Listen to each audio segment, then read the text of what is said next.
Soyez bénis au nom de Jésus. Mubarikiwe katika jina la Yesu. Amen, amen.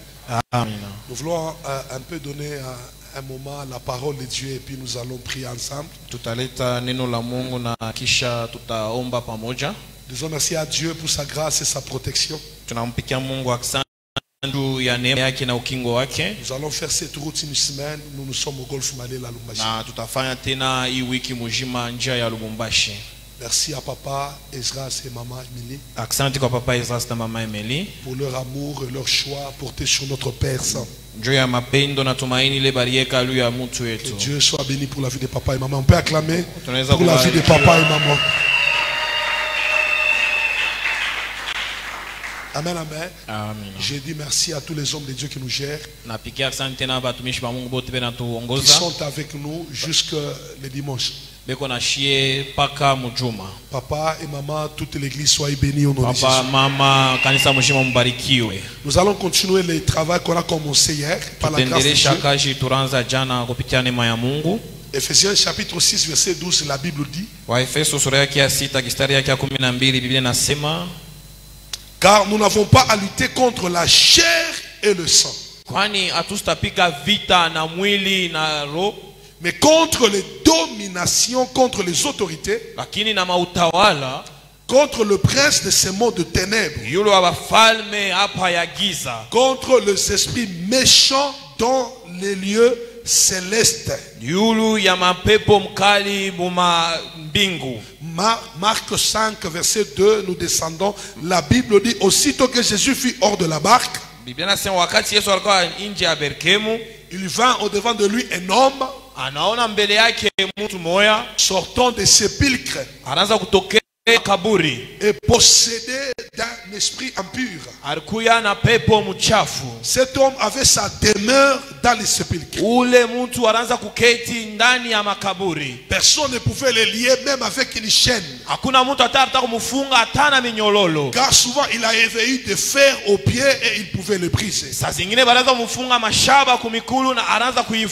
Et personne n'avait la force de le dompter.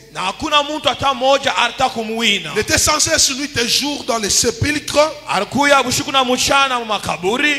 le montagne, et criant, se meurtrissant avec le pied.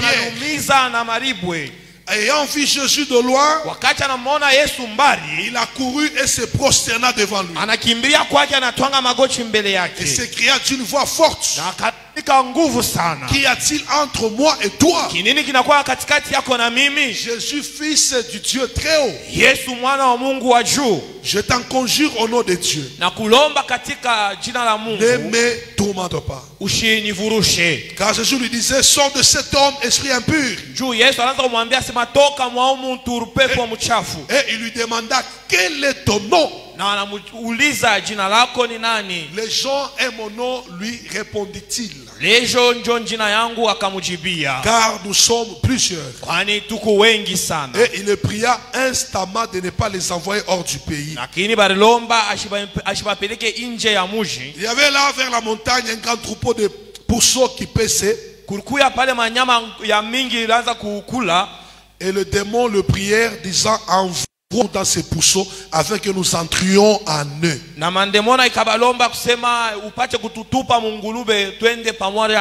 Il leur permit, et les esprits impurs sortirent, entrèrent dans les pourceaux, et le troupeau se précipita des pentes escarpées dans la mer.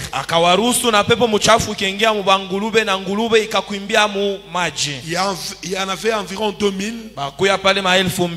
Et ils se noyèrent dans la mer. Alors écoutez, il y a un verset très important. J'aimerais vous lire là où quelqu'un était fâché. Le verset 16. Ceux qui avaient vu ce qui s'était passé leur racontèrent ce qui était arrivé aux démoniaques et aux pourceaux. Alors ils se mirent à supplier Jésus de quitter leur territoire. On acclame la parole de Dieu dans le nom de Jésus. Amen, Église. Amina. Nous parlons sur vaincre dans le combat spirituel. Depuis hier, on a parlé sur les objectifs qu'on est en train de poursuivre. Deuxièmement, nous avons défini le combat spirituel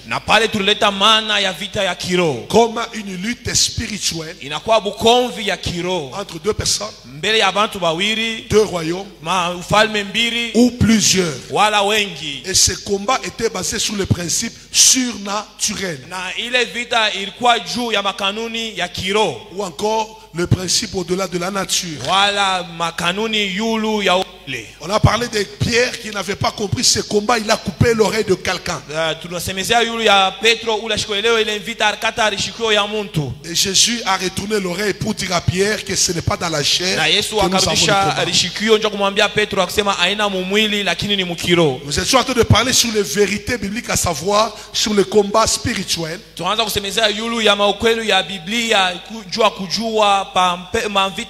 Nous avons partagé hier 3 vérités bibliques, à savoir. On a dit que le combat spirituel, c'est le premier des combats qui puisse exister dans le monde invisible et visible. Et cela selon Apocalypse chapitre 12, 7 à 12. Le combat commençait dans le ciel. Michael a combattu avec les dragons, patati patata, vous connaissez. Et deuxième vérité, nous avons dit à l'église, le combat spirituel, c'est le combat des dieux et non des hommes. Alléluia. Amen. Et c'est pourquoi quand Goliath les frappait, il les maudissait aussi par ses dieux. Et David a compris que ce n'est pas un combat seulement des armes. Et lui aussi a dit, je viens devant toi au nom de l'Éternel, Dieu des armées. Et finalement, nous avions dit que c'était un combat qui est basé sur les principes spirituels et non charnels.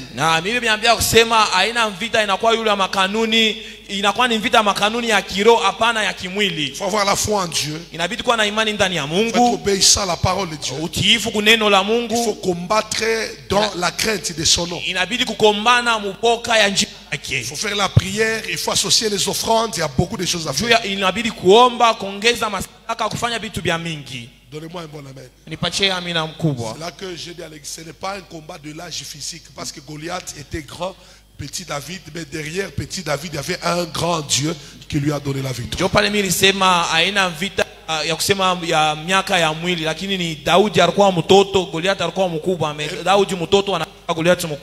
Et nous avons terminé en parlant sur les différents types de combats spirituels. C'est là qu'on s'est arrêté hier. Alléluia. Alors, je vais prendre 25 minutes à 30 minutes, on commence la prière. On va monter dans une autre dimension de combat demain. Dis après moi un. On a dit hier, c'est quoi la possession démoniaque? Brother, what is your name? Quel est ton nom? Dan. Dan? Oui. Tu parles bien. On peut acclamer pour Dan.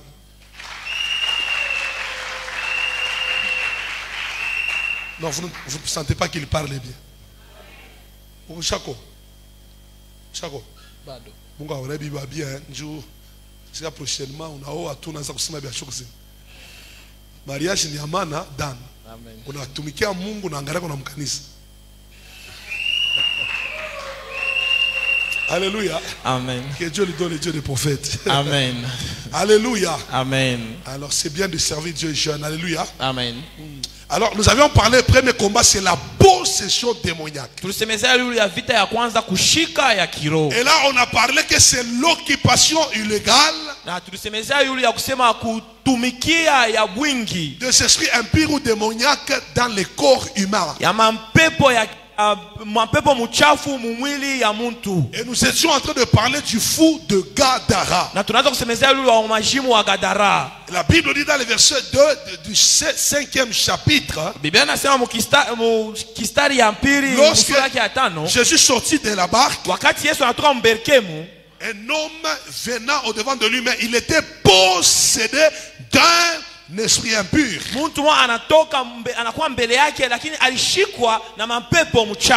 Et la possession, c'est le fait que les esprits viennent habiter dans les corps de quelqu'un. Et nous avons expliqué que ça se passe dans 3 niveaux. Ça se passe au niveau de l'esprit, deuxièmement au niveau de l'âme, et troisièmement dans les corps. Il y a des malformations et des handicaps que les gens ont. C'est une affaire démoniaque. Il y a des mauvais comportements que certaines personnes présentent. C'est face à quoi? C'est face au combat de l'âme. Et nous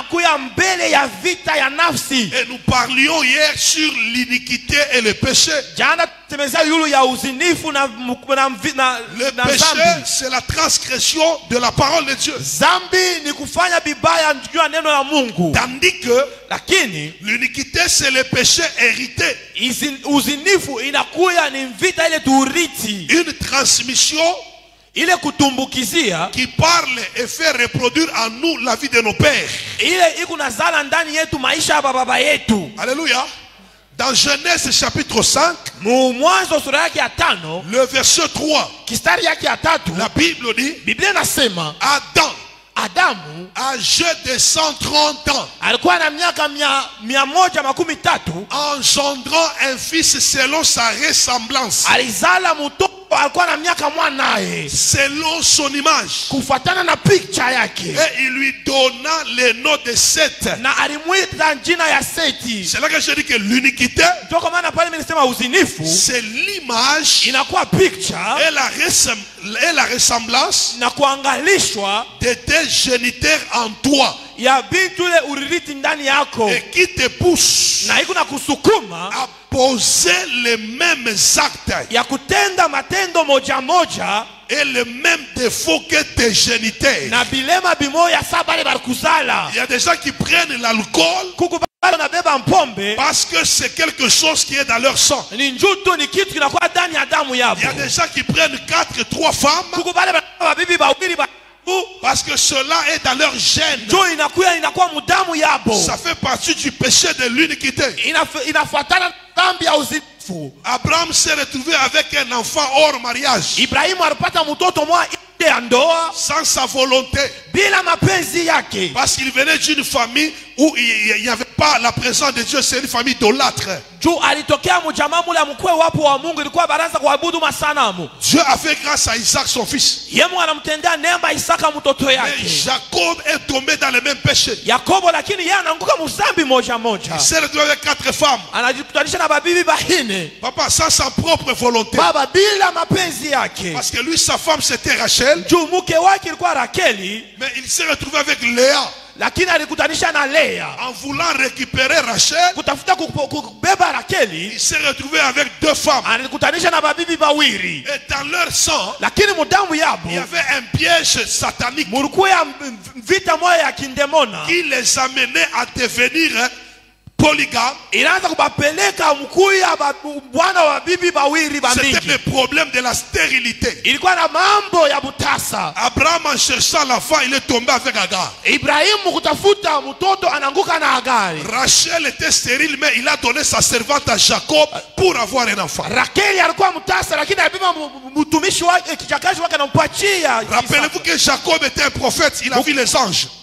Mais il s'est retrouvé avec 4 femmes. La Bible parle de David, qui avait 10 femmes. Mais après, son fils Salomon a battu un record avec 700 femmes et 300 concubines.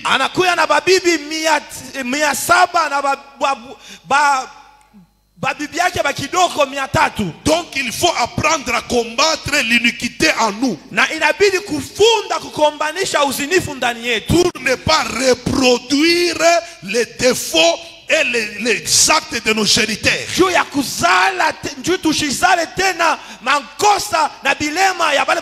J'ai une bonne nouvelle sur la vie d'une personne. Quand Dieu a créé l'homme, dans la pensée créatrice, l'homme ne devait pas vivre avec un démon dans son corps. Mais la Bible nous apprend dans 1 Corinthiens chapitre 6 verset 19. Ne manquez pas de me donner un bon amen. La Bible déclare 1 Corinthiens 6 et 19. Mais savez-vous pas que votre corps est le temple du Saint-Esprit qui est en vous, que vous avez reçu de Dieu,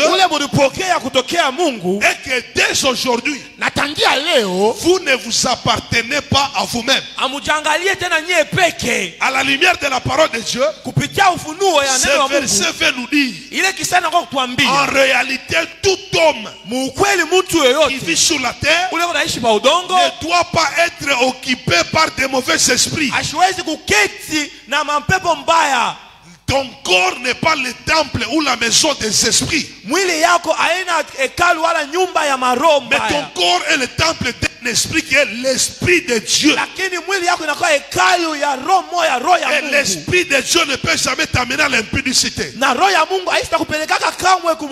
La délivrance commence dès lors ce qui n'est pas de Dieu quitte.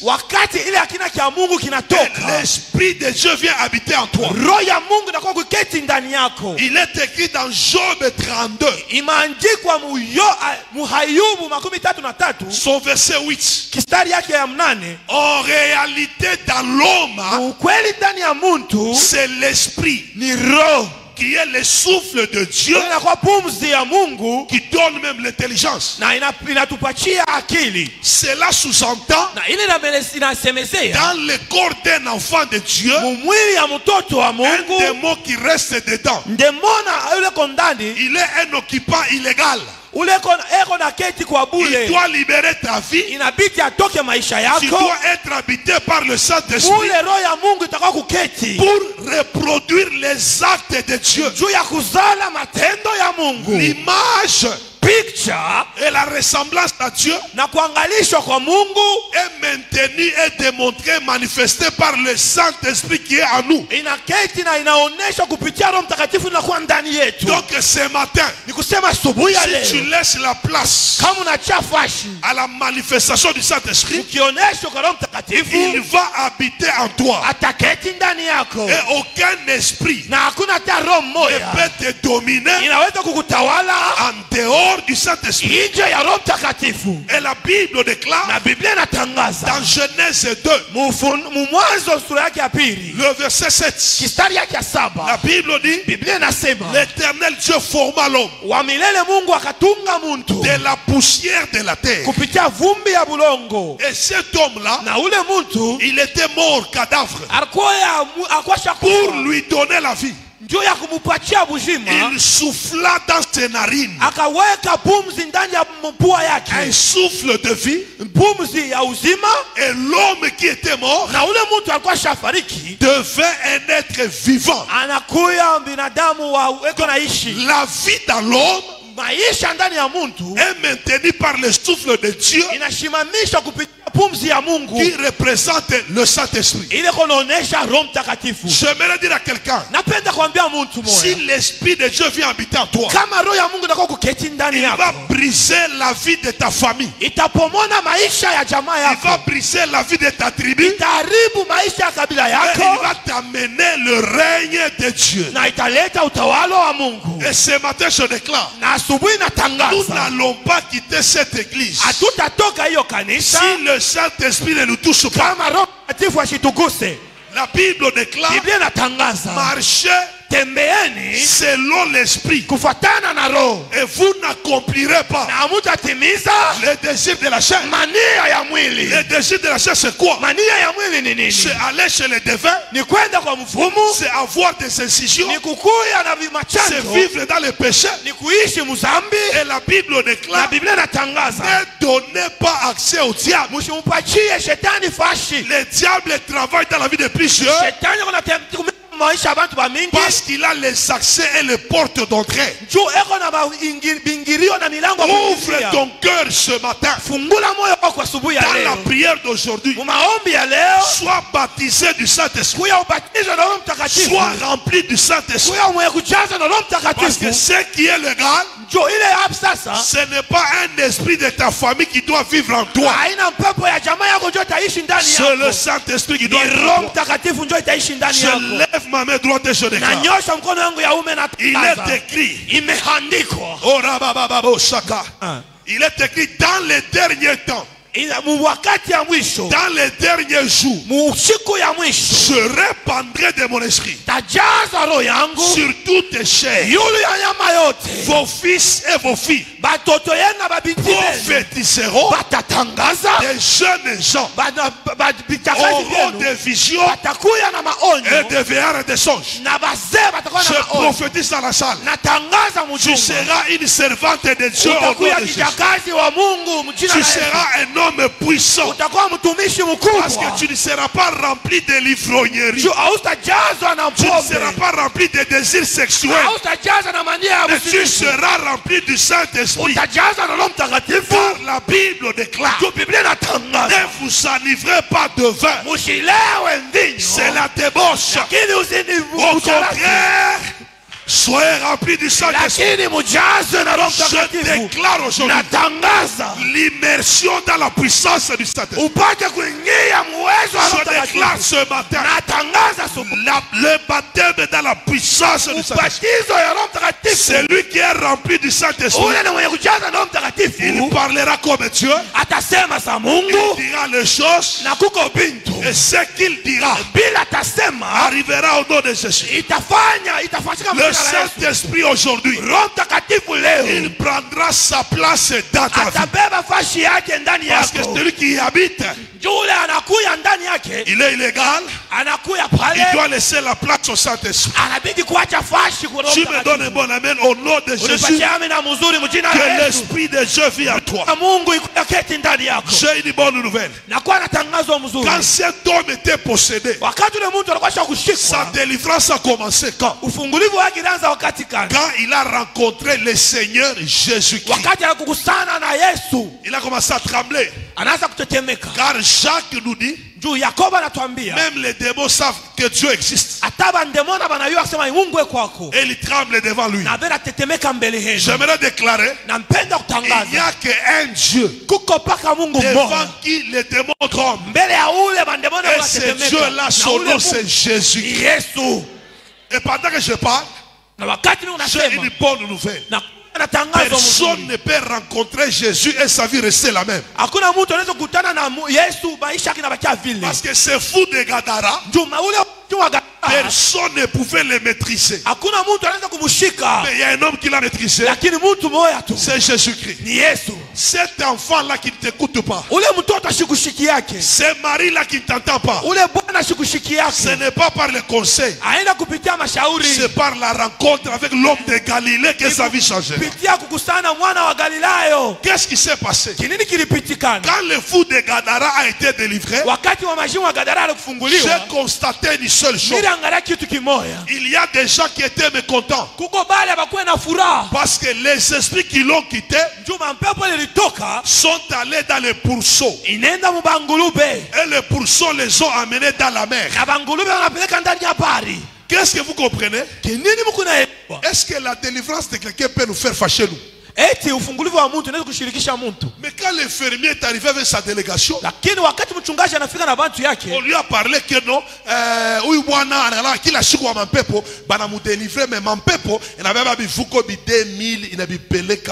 on lui a dit que cet homme a délivré quelqu'un et il a lancé tous les démons dans les pourceaux, et les pourceaux est allé dans la mer. Et il s'est énervé seulement. là. Il a dit chassons-le.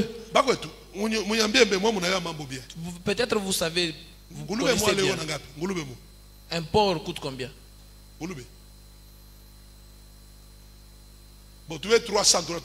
Prenons $300.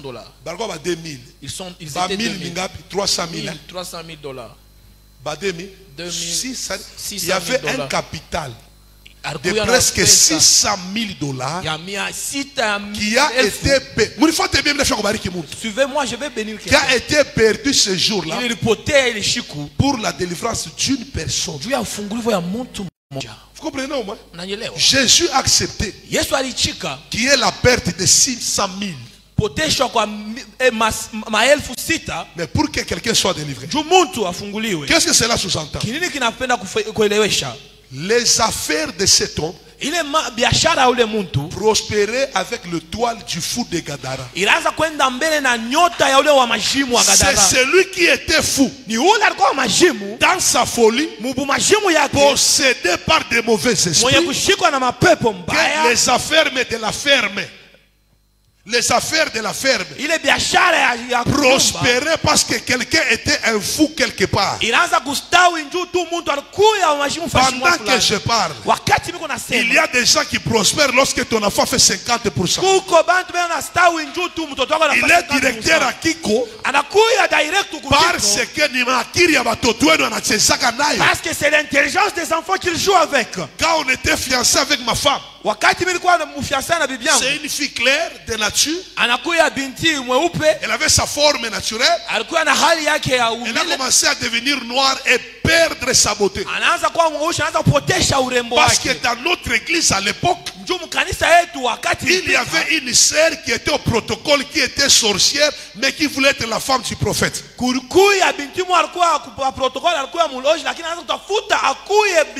Elle a fait des fétiches. Elle a commencé à prendre le corps de ma femme sur elle et libérer son corps sur ma femme. Ma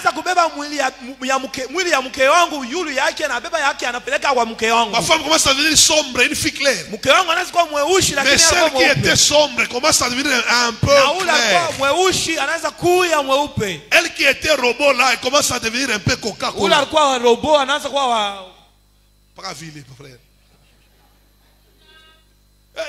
J'ai regardé, j'ai dit demain ma fungo, demain il y aura jeûne. On est allé à la montagne de CLP. J'ai imposé la main sur ma femme, elle est tombée. Et j'ai dit libérer son corps. La sœur là, protocole, comment ça parle? C'est moi. J'avais pris sa jupe. Je prends sa forme et que je deviens comme elle pour que tu m'épouses. J'ai dit moi t'épouser. Oui. Je ne t'épouserai jamais jusqu'à ce que Jésus va rends sa santé. Elle a rendu la santé. Et pendant que je te parle, si vous voyez la soeur là, elle est genre vieille. Parce que kuna bantu bengine mafuta ebabambe beona bachezea mutu mashamichezea machance enapata babwana mu mabote yenu. Il y a d'autres personnes, la lotion ne tient pas sur son corps parce qu'il y a quelqu'un qui joue avec sa chance dans sa beauté.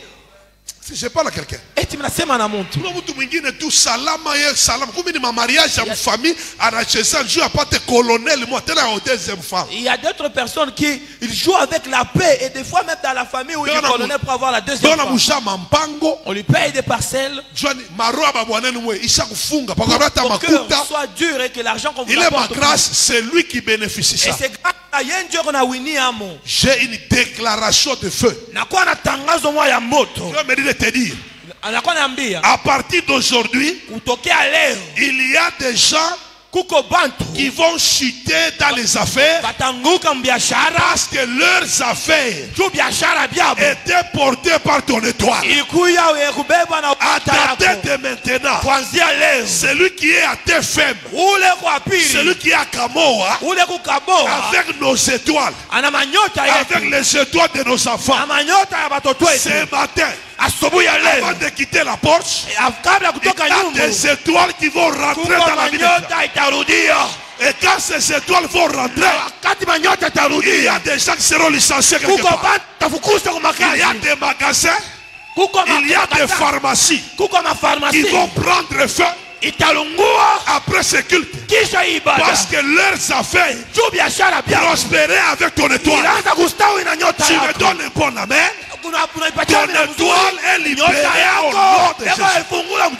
S'il y a un faux pasteur qui t'avait imposé la main, il a étouffé la grâce qui est sur toi pour qu'il soit prophète, pour qu'il chante bien.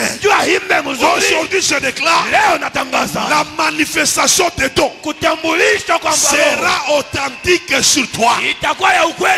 Je vois des gens qui vont prospérer dans les ministères, parce que ceux qui bloquaient leur vie va libérer l'espace au nom de Jésus. Qui me donne un bon amen sur l'étoile libérée?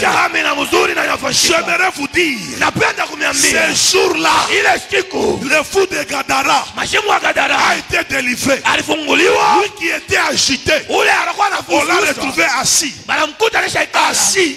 C'est la position de repos. Je déclare ce matin, reçois le repos dans ta vie. Reçois le repos dans ta vie. Tu ne seras pas agité. Tu n'auras pas un ministère agité. Tu n'auras pas un mariage agité. Tu n'auras pas les affaires agitées. Entre dans le repos au nom de Jésus. Lui qui était agité, il se faisait des plaies. On l'a retrouvé dans un bon sens. Dieu a restauré l'intelligence. Dieu a restauré la conscience. Je déclare, reçois la sagesse au nom de Jésus. Reçois l'intelligence au nom de Jésus. Je me donne un bon amen, je te bénis.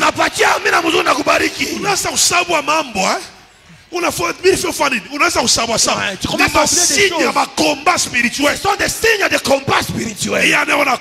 Cette année qui vient, les enfants qui ont fait les 50 verront de 80. Je sors tes enfants dans le pourcentage du mois de février 28-29. Je les sors au nom de Jésus. J'enlève tes enfants dans le pourcentage d'une latte de 30 cm. S'il étudie beaucoup, c'est 30%. Que tes enfants reçoivent la sagesse de Salomon. Tu me donnes un bon amen. Que Dieu te donne maman, papa la sagesse. Tous les projets que vous avez en vous doivent être réalisés. C'est l'intelligence qui vous permettra de réaliser les visions que vous avez. J'active dans cette matinée l'onction de la sagesse et de l'intelligence. Il n'y a pas de manifestation de gloire sans la sagesse. Dans ton ministère prophétique, reçois la sagesse. Qui me donne un bon amen, je le bénis. Cet homme, il était nu. Il a été retrouvé vêtu. La nudité, c'est une position de la honte. La nudité, c'est l'humiliation. Je suis venu déclarer sur la vie de quelqu'un. Ce matin, Dieu enlèvera l'opprobre sur ta vie. Dieu enlèvera la honte sur ta vie. Aucun démon ne va rester dans ton corps. Aucun monde de sorciers ne va t'amener à être humilié. Ce mariage qui est agité, tu ne divorceras pas au nom de Jésus. Ce garçon qui a prédoté, qui est parti, il reviendra doter et faire le mariage. Ce projet de voyage qui a été suspendu, bientôt l'ambassade t'appellera. Et quand on t'appellera, ça sera pour un visa au nom de Jésus. Tu me donnes un bon amen. Jésus aujourd'hui va entrer dans le combat de quelqu'un. de Gadara Les fous de Gadara n'a pas vu. Jésus avait vu les choses. Écoutez, les personnes combattues, ce sont les personnes qui ont des grandes destinées. La Bible déclare, quand le fou de Gadara était délivré, il voulait accompagner Jésus. Non, toi 2-3 jours, reste ici. Quand Jésus est parti, le fou de Gadara est en train de parler de sa délivrance et le salut est entré dans la Décapole. Décapole, il y a 10. Cela veut dire 10 villes. 10 villes ont été sauvées par la délivrance et le témoignage de ce fou de Gadara. Donc il était un grand évangéliste, mais bloqué par les esprits impurs. Je prophétise aujourd'hui que ton étoile qui est fermée soit libérée au nom de Jésus. Le diable a peur de voir ta destinée. On ne veut pas voir les enfants que tu mettras au monde. Ton ventre est béni. Que ton ventre soit béni. Toutes les femmes qui étaient stériles ont mis des enfants au monde qui avaient de grandes destinées. Isaac est venu d'une femme stérile. Joseph, c'est l'enfant de Rachel. Jean-Baptiste, c'est l'enfant d'Élisabeth. Pendant que tu m'entends, la maternité Mungu wa papa Ezras libéré Musashi wako au nom de Jésus. C'est Mungu wa papa Ezras, Mungu wa délivrance libéré Musashi wa mtu moyo au nom de Jésus.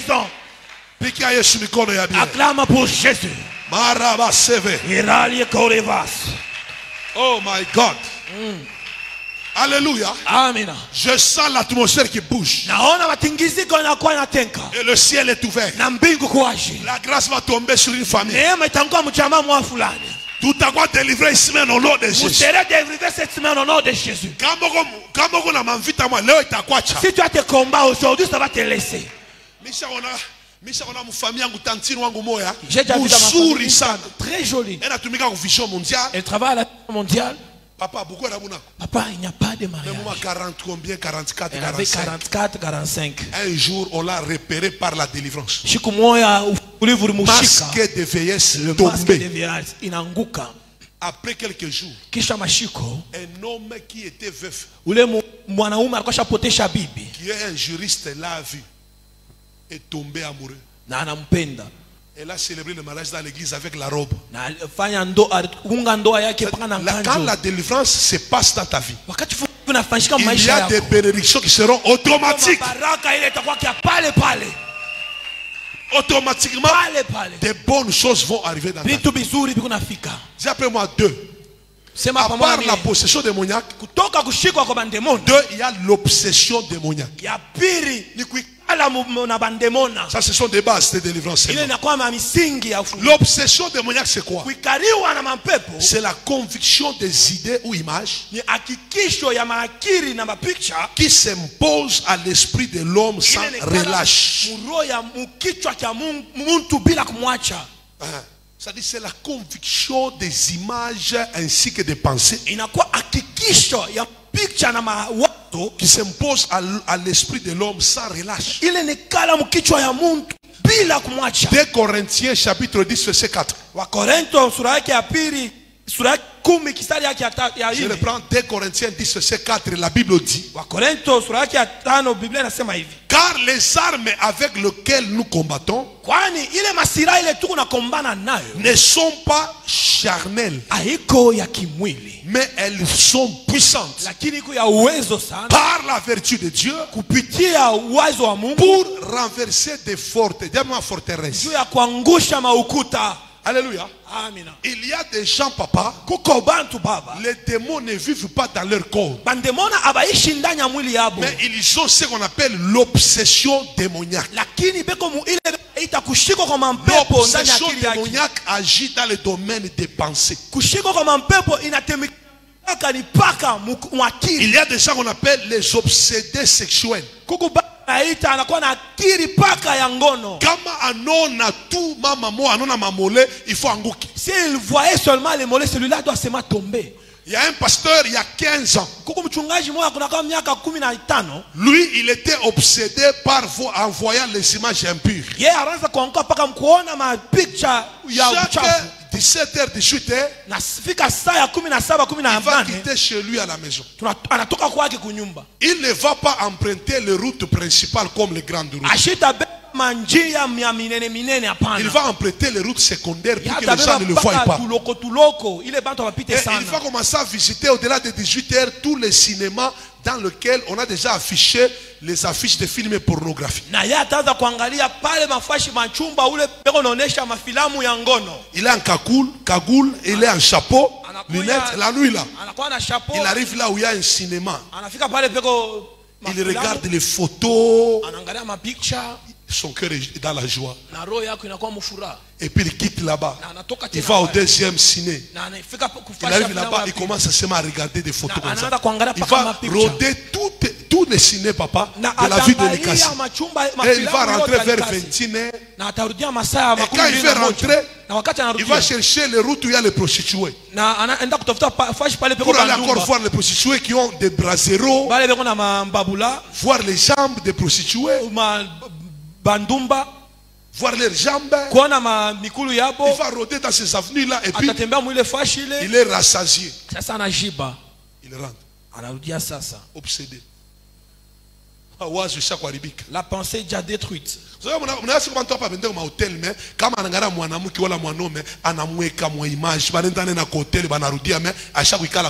Il y a des personnes qui ne partent pas à l'hôtel, mais quand ils voient seulement une femme, ils regardent et il se fait des scènes avec cette femme-là. Ils partent à l'hôtel et rien, et il est toujours assis. Et les mauvaises pensées coupent notre connexion avec Dieu. Car la Bible dit, dans la parole de Dieu, gardez vos pensées pures. Un prophète, c'est un homme divinement inspiré. Cela veut dire Dieu lui parle par inspiration. Mawazo c'est mawazo ya Mungu. Laisse mangara frère hapa shone vision. Mais mina shika mawazo ya Mungu nikala mu mawazo yangu. Papa, mina shika mawazo ya Mungu ni nyambia njoo yako. C'est-à-dire kama mawazo kishaka buchafu utaprophétiser Dieu. Donc il y a des destinées que Satan a bloquées. Kuna kama ujio le shetani alifunga. Vous comprenez hein? Vous m'entendez bien? J'aimerais que nos pensées, vous et nous, que nos pensées soient pures. Judas, dans Jean 13, verset 2, la Bible dit, verset 2, la Bible dit, pendant les soupers, lorsque le diable avait déjà inspiré au cœur de Judas Iscariote, fils de Simon, le dessein de le livrer. Ici, Judas n'est pas encore possédé. Maintenant, Judas reçoit une mauvaise pensée qui est celle de livrer ou de vendre qui? La Bible nous parle de sa possession dans le verset 27. Où la Bible dit, dès que le morceau fut donné à Judas, dès que le morceau de pain fut donné à Judas, Satan entra dans Judas. Vous comprenez? Dans le verset 2, il a inspiré la pensée de le livrer. Mais dans le verset 27, la Bible dit, on lui a donné le morceau. Quand il a mangé, Satan entra. Ça devient la peau. Quand Satan est entré, c'est quoi? La peau. Maintenant, avant la possession, quand il était inspiré, c'était l'objet.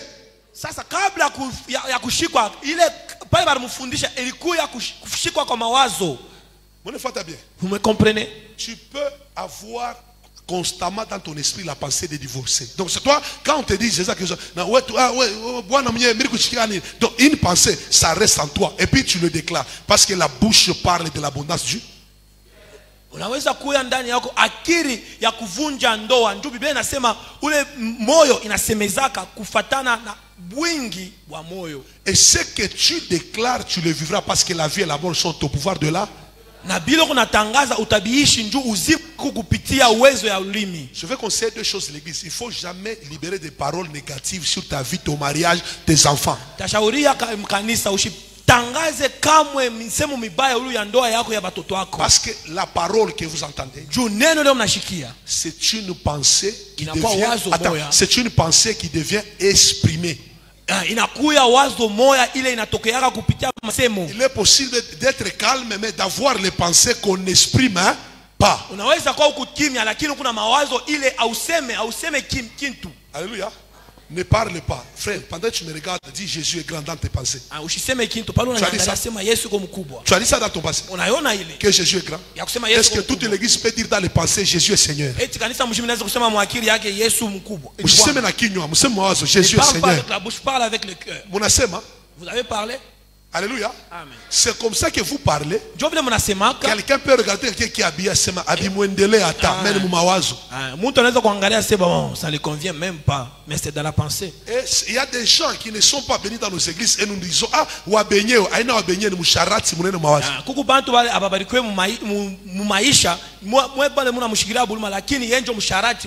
je vais prêcher quelque part. Pendant qu'on adorait, une sœur a pris le micro. Binti moya anabeba, elle a commencé à adorer. Anaanza kuabudu. Moi j'ai pleuré en tant qu'adorateur. Mimi naanza kulia kama mwabudu. Moi prédicateur. Mimi mtumishi. Pendant que je prêchais, wakati mimi naanza kuhubiri, à un moment donné je commence à entendre la voix de la voix de la sœur qui a chanté là. Mimi naanza kushikia sauti ya ule binti. Dieu m'a dit appelle la sœur là. J'ai dit quelle est la sœur là qui a fait tel chant? Dada alimba mwimbo fulani. Elle est venue. Anakaribia. Et Dieu m'a dit aujourd'hui il y a les esprits de sirènes qui doivent partir dans son corps. Elle était mariée, mère de 4 enfants.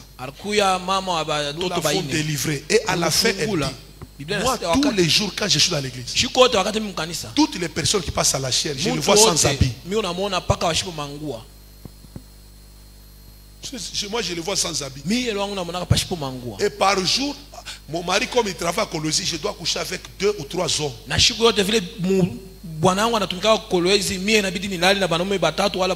Comprenez quoi? Les pensées sont déjà très impures.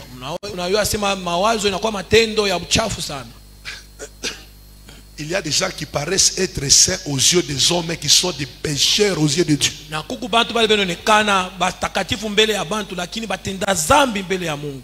Je peux avancer un peu seulement pour vous faire comprendre la pensée de l'obsession. Ce que tu vois constamment et ce que tu entends constamment peut forger un caractère en toi sans que les gens le sachent.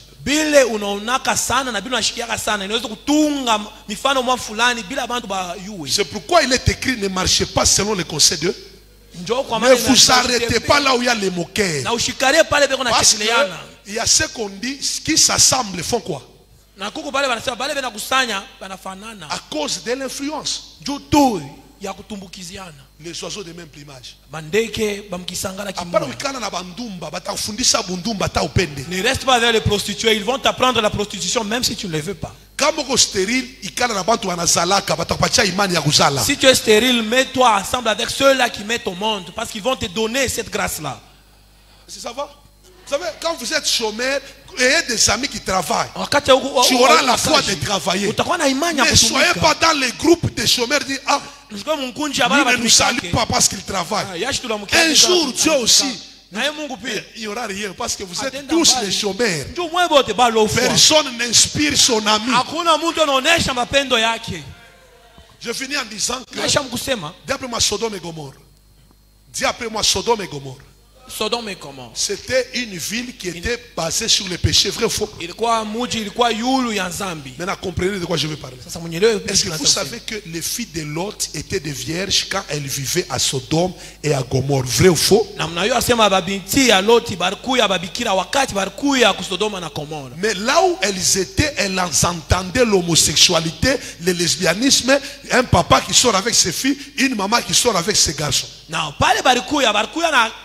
Ya kusema banaume na banaume wanaweza kuoana, banamke na banaume wanaweza kulala pamoja, na baba mmoja analala na binti wake na mtoto mwanaume analala na mamake. Abraham a commencé à intercéder pour leur délivrance. Dieu les a fait grâce, ils sont sortis. Leur maman est devenue la colline de sel, nous connaissons. Mais les enfants arrivent dans un territoire où il n'y avait pas d'hommes. Ils étaient deux. Écoutez ce que dit la Bible. Dans Genèse 19, le verset 31-32, elles ont dit que ici il n'y a pas d'homme. Alors nous devons conserver la race de notre père.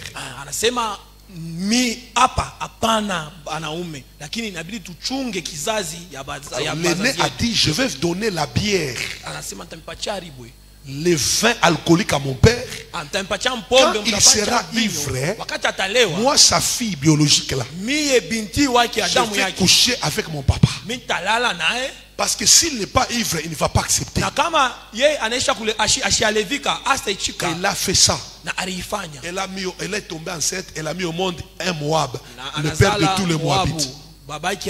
La cadette aussi a fait la même chose, l'ivrognerie. Papa ivre. Et après, on a fait quoi?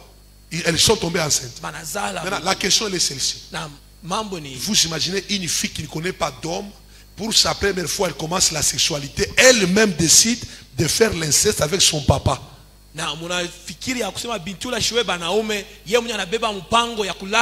Qu'est-ce qui lui a donné le courage? C'était des filles qui étaient vierges physiquement, mais en esprit, elles étaient déjà des vierges. Comment est-ce qu'ils ont couché? Ils ont connu la sexualité comment? Parce que l'influence de Sodome et Gomorrhe était puissante sur leur esprit. Ils ont quitté physiquement, mais en esprit, dans les pensées, elles avaient envie des hommes. C'est parce que papa les grondait. Il y a des gens qui craignent Dieu par vue, mais dans leur intérieur, elles sont pourries. C'est là qu'on parle des tombeaux blanchis. Les gens qui ont l'apparence de la piété, mais eux-mêmes ne craignent pas Dieu. Priez pour nous que Dieu donne le temps demain, pour qu'on entre en profondeur des enseignements.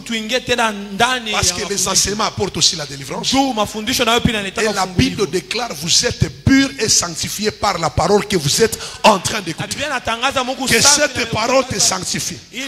Que cette parole mette en toi la crainte de Dieu. Que cette parole apporte la délivrance en toi. Que l'Éternel Dieu bénisse sa parole au nom de Jésus. Acclame au nom de Jésus.